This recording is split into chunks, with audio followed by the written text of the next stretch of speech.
This is Cashology by FMBO, a podcast devoted to the art and science of managing your money. It's like school, but your only homework is living your best financial life. Class is now in session. In spite of all the new ways we can buy cars these days, it's still easy to pay way too much. Getting a good deal comes down to doing your research, comparison shopping, deal making, and being willing to walk away. Whatever you do, don't just drop by a dealer without knowing exactly what you're going for. Be smart. Welcome, and thanks for listening to the Cashology podcast, hosted by your guide on the path to financial savvy, me, Julie Wyans. Today we have with us Jose Cavellos, a personal banker from one of our branches at FMBO. Hi, Jose. Hi, Julie. Thank you for having me. We are elated to have you. Tell us, how long have you been with FMBO and how long have you been a personal banker? I've been here for approximately 6 years, going on 7. I started off as a teller for about a year or so, and then I got promoted to be a universal banker for 5 years. 5 years, that's how long I've been a universal banker. And recently I actually got promoted to become a personal banker. Congratulations. So you must know a lot about auto loans because customers come to you all the time. Yeah, I do. I have consistent customers that come to me that get recommended from previous customers in the past, just because of the information that I give them about car loans. I've closed quite a few, so I'm well educated on them. Very nice. Well, we want you to share your knowledge with us. When it comes to the car buying process, what should we consider and what steps should we take? Typically, I like to have the customers do their research on the car that they think is best for them. Of course, you're not gonna, give a 2020 to a teen. You want them to be smart with the purchase they're gonna. So, should a customer come to a personal banker after they've already decided the type of car, or do you like to be part of the process where you help plan their finances around car payment? I actually like being part of this, just because I can actually give them numbers on the spot. Depending, obviously, on their credit score and everything, we just jot down numbers and, get a comfort zone of what they're willing to spend on a monthly basis. Of course, not just the monthly expenses on the financing, but you also got to consider insurance as well. And that makes a big difference. You're right. I actually completely forgot about that. It would be your car payment. It would be insurance, gas. Wow. Car washes. You always want to have a clean car, right? That's another expense. That's true. So, Jose, you talked about what considerations we need to make for a car. For example, not buying a 2020 or 2021 car for a new driver at 16, right? That completely makes sense. What other research should I be doing? I mean, I've heard of Kelley Blue Book, right? Looking at the value of a car. I mean, how do you ensure you're not overpaying for a car? Kelley Blue Book, I personally love that website. It actually helped me and my family search for the vehicle that we actually wanted.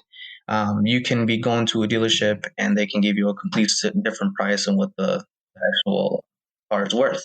That's why I like going to the Blue Books. And what they tell you on the Blue Books, it tells you the retail price.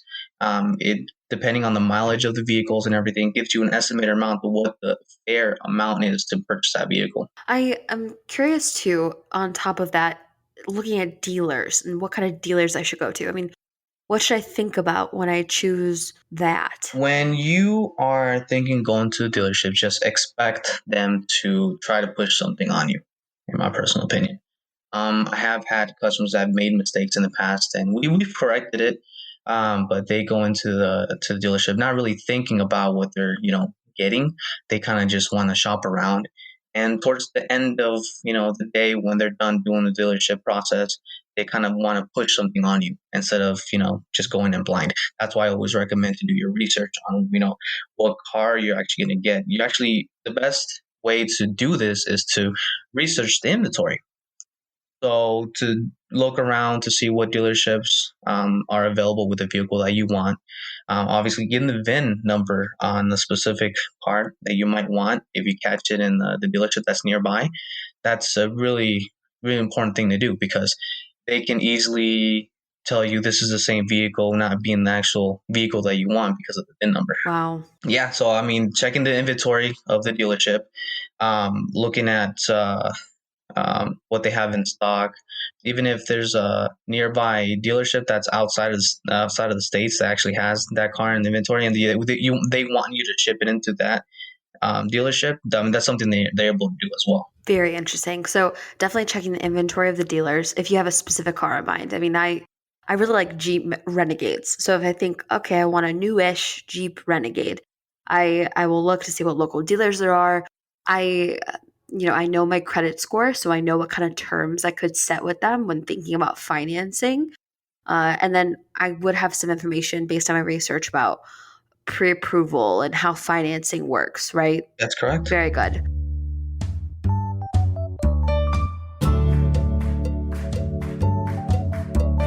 So when it comes down to financing, I mean, talk to me about the deal making portion of it. What should I say? How do I put my best foot forward in making that deal with the dealer? It's nice to still do counter offers. So counter offers are something you negotiate with the dealerships. Most of the time, if you have already something in mind, or you've been like, for instance, if you go into the bank and you actually get pre-approved, you can actually use that to your benefit. If, of course, getting the best deal for our customers is the most important thing. So if you're able to get pre-approved with the bank themselves, and you give the interest rate, well, you have the interest rate, the term, and everything you're going to get, you can actually bring that up to the table, and more than half the time they can actually match it. If anything, they can give you a better deal. Wow. Which is considered kind of like a counter offer. Yeah. I mean, what else? How about the buying and leasing process? Buying and leasing process, two different things. Okay, when you're financing, it's set in stone. You're going to be paying this amount for a certain period of time for the term, and by the end of the term, the car is yours. But when you are leasing, there's a few things I guess you should be considering.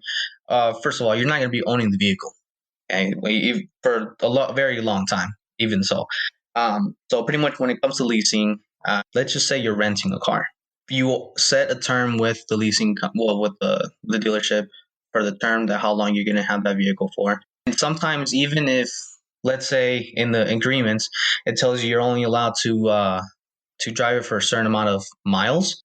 After the miles, after you've exceeded the agreed upon miles that you would drive on the vehicle, they actually would charge you an additional amount towards the end of the term. So that's another expense you have to work into your budget when thinking about the cost of the car.